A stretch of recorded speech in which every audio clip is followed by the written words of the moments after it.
There's this mind-blowing video of Stevie Ray Vaughan breaking a string live on stage.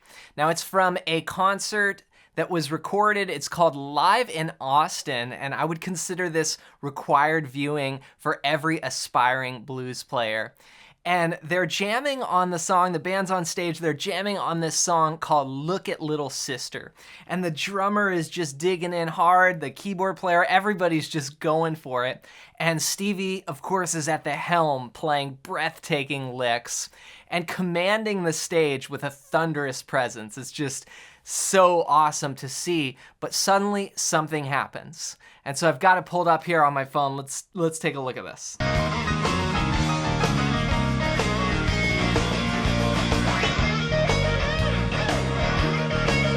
Coming into the solo here.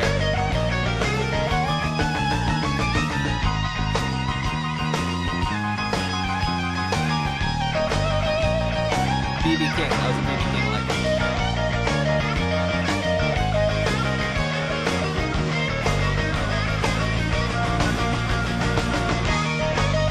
Alright, watch closely.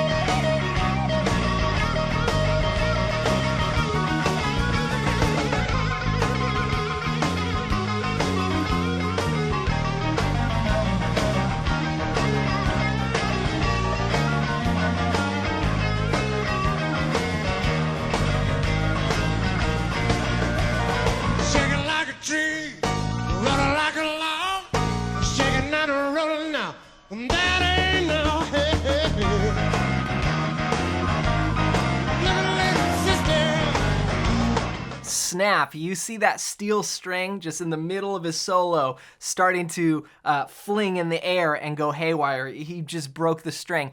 And if you've ever broken a string before, you'll know that it just sucks, you know. There's been times where I've broken strings on stage. There's been times when I've broken a string tuning. That was the first time I ever broke a string, was just tuning up my guitar the wrong way. But when it happens on stage, and particularly on a guitar like that, a Strat, if the bridge is floating, you can run into a lot of tuning problems. In fact, I remember one time I was playing a gig, and I used to go live on Instagram on my phone when I would play gigs, and I caught this on camera. I came out, you know, did a solo, and I did this big bend. Of course, a lot of times it's on the bends because you're just pushing and pulling on the strings, and the string broke.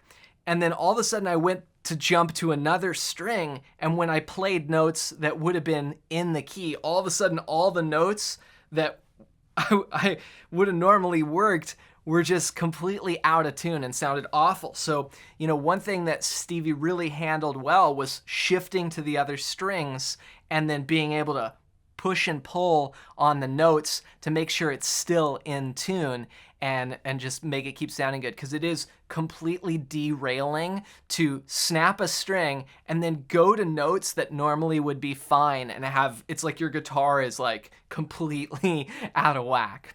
And so he really handled that well. And of course, his guitar tech, Renee Martinez, really sprung into action and saved the show. You know, he wasn't slacking off out back, smoking a cigarette and talking to groupies. He was on his game, and he came right out with another guitar. You see Stevie just like, hey, you know, he looks over and then he comes in with the backup guitar. Now, what made it all work so perfectly too was the fact that they went to those breaks in the tune, and that's something you see in a ton of blues songs. The band hits those rhythm breaks, and then it gave Stevie a chance to swap out the guitar and then come right back in.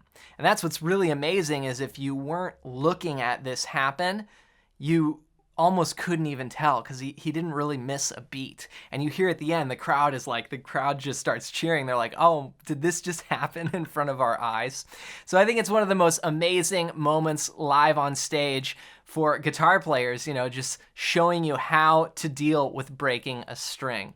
So one thing that's really important if you want to be able to play like Stevie Ray Vaughan is knowing your blues scales. And that's exactly what Stevie Ray Vaughan was soloing out of in this solo. So if you want to learn that, I want to give you a gift, and what it is my free blues scale PDF guide.